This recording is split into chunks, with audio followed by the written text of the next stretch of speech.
หนุ่มไทยปะทะหนุ่มลาวเปิดศึกสิงสาวไทยคนเดียวกันก่อนที่จะใช้มีดแทงจนได้รับบาดเจ็บสาหัสและได้กลายเป็นข่าวโด่งดังในปัจจุบัน Time to share สัมผัสการเดินทางแบบใหม่ไปกับmigula.com สวัสดีท่านผู้ชมกลับมาพบกับรายการ Time to Share สำหรับข่าวที่เราอยากจะนำเสนอก็คือเหตุการณ์เกิดขึ้นอยู่ประเทศไทยแต่ว่ามีคนลาวเอาไปเกี่ยวข้องนั่นก็คือหนุ่มลาวปะทะหนุ่มไทยเปิดศึกสิงสาวไทยคนเดียวกันก่อนที่จะกลายเป็นเรื่องบานปลายเพราะว่าใช้มีดแทงกันจนได้รับบาดเจ็บสาหัสต้องได้ห้ามส่ง ICU ด่วน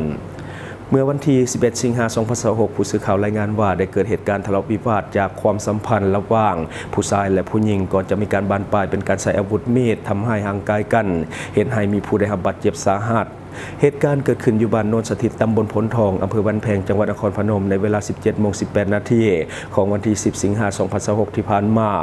หลังจากได้รับแจ้งเหตุตำรวจสพบ้านแพงได้ลงพื้นที่ตรวจสอบพบผู้บาดเจ็บก็คือเฒ่าลาวแก้วน้ำอายุก็คือ 33 ปีเป็นชาวบ้านนาน้ำเมืองปากกระดิ่งแขวงบุรีคำไสของสปป.ลาวได้รับบาดเจ็บจากการถูกอาวุธมีดหรือว่าของมีคมถูกแทงบริเวณกระดูกคางเบื้องซ้ายและถูกฟันที่แขนเบื้องซ้ายก่อนจะถูกนำส่งโรงพยาบาลแพงเพื่อปิ่นปัวด้วนส่วนผู้ก่อเหตุก็คือเฒ่ามนพศรีทองทรายหรือว่าเฒ่าบ่าวอายุ 38 ปีเป็นชาวจังหวัดบึงกาฬของประเทศไทยหลังจากเกิดเหตุยังอยู่ในพื้นที่และก็รอมอบตัวกับเจ้าหน้าที่จึงได้ควบคุมตัวไปสอบสวนและดำเนินคดีตามกฎหมายต่อไปจากการสอบสวนเบื้องต้นเฒ่ามนพให้การรับสารภาพว่าสาเหตุเกิดจากความหึงหวงหญิงสาวคนหนึ่งโดยอ้างว่าเฒ่าเลาได้ขี่รถจักรมาหาหญิงสาวคนดังกล่าวออกจากบ้านต่อหน้าต่อตาจึงเกิดมีความบ่พอใจและตามไปเจรจาเพื่อที่จะเคลียร์ปัญหาดังกล่าวแต่การสนทนาได้กลายเป็นการโต้เถียงและมีการชกต่อยกัน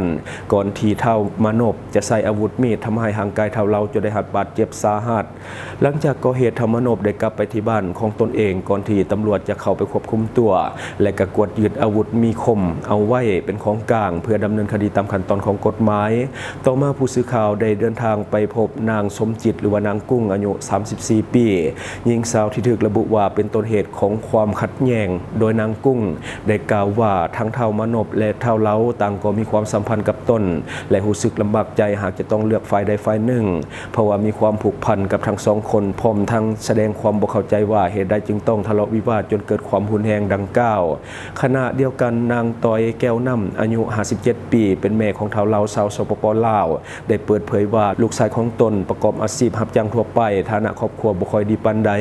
จึงกังวลเรื่องของค่าใช้จ่ายในการปิ่นปัวเนื่องจากว่าลูกชายเป็นชาวต่างชาติหรือว่าชาวลาวและจะพยายามประสานขอความช่วยเหลือด้านมนุษยธรรมผ่านหน่วยงานที่เกี่ยวข้องเพื่อมาปิ่นปัวลูกตนเองอันนี้คือในของข่าวที่ว่าเกิดขึ้นถือว่าเป็นข่าวดังอยู่ในประเทศไทยเนาะเพราะว่าสำนักข่าวน้อยใหญ่เขาเจ้ากะเอาไปนำเสนอข่าวคือกันเนาะซึ่งว่าไปสัมภาษณ์ผู้หญิงกับเป็นตะหัวอยู่หน่อยนึงเนาะเพราะว่าการให้สัมภาษณ์เราก็แบบอยากได้ทั้งสองคนเนาะผู้นั้นก็หักผู้นี้ก็หักให้เลือกก็คือเลือกบ่ได้เนาะท่านได้ที่ว่าได้เบิ่งข่าวนี้น่าจะอมยิ้มไปเนาะสำหรับคำสัมภาษณ์ของผู้หญิงถึงแม้ว่ามันจะเป็นเรื่องของความรุนแรงพอไปฟังการสัมภาษณ์ผู้หญิงเนี่ยมันออกแนวตลกหลายกว่าเนาะบัดนี้เข้ามาต่ออีกข่าวหนึ่งก็คือเจ้าหน้าที่ปกส.บุกเข้าจับกลุ่มในหน้าด้านการค้ามนุษย์มีทั้งคนลาวและก็คนต่างชาติร่วมขบวนการในวันที่23 มิถุนายน 2026 เจ้าหน้าที่กรมตำรวจสกัดกั้นและต้านการค้ามนุษย์กรมใหญ่ตำรวจกระทรวงป้องกันความสงบได้รับแจ้งความจากพลเมืองดีว่ามีขบวนการในหน้าคนลาวและต่างประเทศเข้ามาติดต่อสอกหาคนควายและสักส่วนเอาหญิงสาวลาวไปแต่งงานกับคนต่างประเทศแบบบ่ถูกต้องตามกฎหมายอยู่ที่บ้านยูเปียเมืองคำแขวงเสียงขวางและกับบ้านน้องเข็งเมืองไซธานีนครหลวงเวียงจันทร์โดยมีการวางเงินขาดองจำนวน170 ล้านกีบ210 ล้านกีบ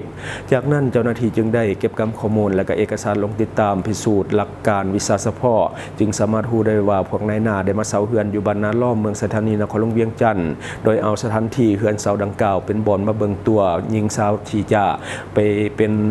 ภรรยาของคนต่างชาติมาฮอดวันที่22 กรกฎาคม ปี 2026 เจ้าหน้าที่กรมตำรวจสกัดกั้นและต้านการค้ามนุษย์ได้ลงสมทบกับอำนาจการปกครองบ้านเขากดคนจึงสามารถกักตัวเป้าหมายได้4 คนหญิง2 คนคนต่างประเทศ1 คน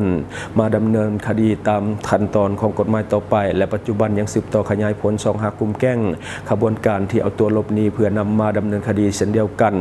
ต่อกับปัญหาดังกล่าวกรมสกัดกั้นและต้านการค้ามนุษย์กรมใหญ่ตำรวจกระทรวงป้องกันความสงบเรียกร้องมายังพ่อแม่ประชาชนบรรดาเผ่าบุคคลใดหากมีพฤติกรรมเป็นนายหน้าแม่นให้หยุดเซาและจงช่วยกันมีสติ ติระวังตัวปกป้องตนเองและครอบครัวบ่ให้ถูกตัวยั่วหลอกลวงบังคับผูกมัดด้วยหนี้สินซึ่งเป็นเล่ห์เหลี่ยมและก็วิธีการของกระบวนการค้ามนุษย์ที่มักจะมาสักส่วนให้ลูกหลานของท่านไปแต่งดองกับคนต่างประเทศที่บ่ถูกต้องตามระเบียบกฎหมายในเมื่อท่านพบเห็นหรือว่าสงสัยเหตุการณ์ดังกล่าวให้แจ้งข้อมูลไปหาเจ้าหน้าที่ที่อยู่ใกล้ที่สุดหรือว่าแจ้งที่เบอร์สายด่วนกรมตำรวจสกัดกั้นและตัดการค้ามนุษย์1300ได้ตลอด24ชั่วโมงอันนี้คือเนื้อในของข่าวเนาะเรื่องในนานนี้ถือว่าเป็นอีกหนึ่งปรากฏการณ์ยอดทอดที่ควรได้รับการแก้ไขอย่างจริงจังและก็เป็นรูปธรรมเพราะว่ากลุ่มคนดังกล่าวเนาะก็คือเป็นภัยสังคมโดยกงก็คือหลักๆกระแมนนี่แหละลูกหลานของเฮาเนาะถ้าว่าไปลงกลเขานี่ก็จะเหตุให้เสียหลายอย่างเนาะบางคนก็ไปแล้วก็มันก็เสียอนาคตบางทีก็สิกลับขึ้นมาบ้านก็ยังยากเนาะฉะนั้นต้องได้ระมัดระวังบางทีเงินเล็กๆน้อยๆเอามาล่อเหตุให้เฮาเสียลูกเฮาไปตลอดกาลก็ได้เนาะฉะนั้นอย่าไปเห็นแก่เงินเล็กๆน้อยๆเนาะบัดนี้มาต่ออีกข่าวนึงก็คือปกสเมืองโคงแขวงจำปาสักได้จัดพิธีอบรมวัยรุ่นที่มีการดัดแปลงสภาพรถและก็มีการขับขี่รถเสียงดังรบกวนพ่อแม่ประชาชนวันที่12สิงหาคม2026กองจราจรสังกัดแผนกตำรวจกองบัญชาการปกสเมืองโคงแขวงจำปาสักได้จัดพิธีศึกษาอบรมวัยหนุ่มที่ว่ามีพฤติกรรมขับขี่รถยางเสี่ยงอันตรายโดยมีการดัดแปลงสภาพเทคนิคของรถและก็มีการขับขี่รถเสียงดังสร้างความรบกวนให้แก่พ่อแม่ประชาชนจำนวนทั้งหมดแม่น13คนในนั้นมีเพศหญิง1คนการอบรมในครั้งนี้มีจุดประสงค์เพื่อปลูกจิตสำนึกกับกลุ่มวัยหนุ่มให้รับรู้ถึงผลกระทบจากการดัดแปลงสภาพเทคนิคและการขับขี่ด้วยความประมาทซึ่งอาจก่อให้เกิดอุบัติเหตุสร้างความเสียหายต่อกับชีวิตและทรัพย์สินรวมทั้งส่งผลกระทบต่อความสงบเรียบร้อยของสังคมนำด้วยในโอกาสเดียวกันเจ้าหน้าที่ได้จัดเหตุบทบันทึกการอบรมพร้อมกับกล่าวเตือนให้ผู้ที่ว่าเกี่ยวข้องปรับปรุงพฤติกรรมและก็มีการเคารพกฎหมายจราจรอย่างเข้มงวดหลังจากนั้นได้มอบตัวกลุ่มวัยหนุ่มทั้งหมดให้แก่พ่อแม่ผู้ปกครองและอำนาจการปกครองท้องถิ่นเพื่อร่วมกันติดตามดูแลและก็สืบต่อในการอบรมบ่ให้ไปเหตุแบบเก่าอีกการดำเนินการในครั้งนี้สะท้อนให้เห็นถึงความตั้งใจของเจ้าหน้าที่ในการป้องกันและก็ลดพรพฤติกรรมเสี่ยงในการใช้รถใช้ถนนเพื่อสร้างความปลอดภัยให้แก่ผู้ใช้รถถนนคนอื่นและก็รักษาความสงบเรียบร้อยในชุมชนอันนี้คือในของข่าวโดยสำหรับวัยรุ่นกับวัยรุ่นชายกับเรื่องของการแต่งรถนี่เป็นอย่างที่มันคู่กันมันมีอยู่ทุกชุมชนตั้งแต่เหนือฮอดใต้บ่ว่าประเทศใดก็มีคือกันมันเป็นปรากฏการณ์ย่อทอดหนึ่งเนาะที่ว่ามันเกิดขึ้นแต่ก็แก้ได้อยู่เนาะก็บ่ได้ยากจนเกินไปบัดนี้เฮาขอฝากหน่อยหนึ่งสำหรับท่านใดที่ว่ามีแผนจะเดินทางเข้ามาท่องเที่ยวสปป.ลาวมาตอนนี้กำลังดีแหล่งท่องเที่ยวกำลังกลับมาคึกคักโดยเฉพาะแหล่งท่องเที่ยวที่เป็นธรรมชาติแต่ว่าอย่าลืมศึกษาข้อมูลก่อนที่จะเข้ามาเพื่อป้องกันเรื่องของมิจฉาชีพที่จะเอาเปรียบท่านหากท่านมีข้อมูลบ่เพียงพอท่านสามารถเข้าไปหาข้อมูลทุกอย่างได้ที่เว็บไซต์ migula.com ซึ่งว่าเป็นเว็บไซต์สนองข้อมูลการท่องเที่ยวฟรี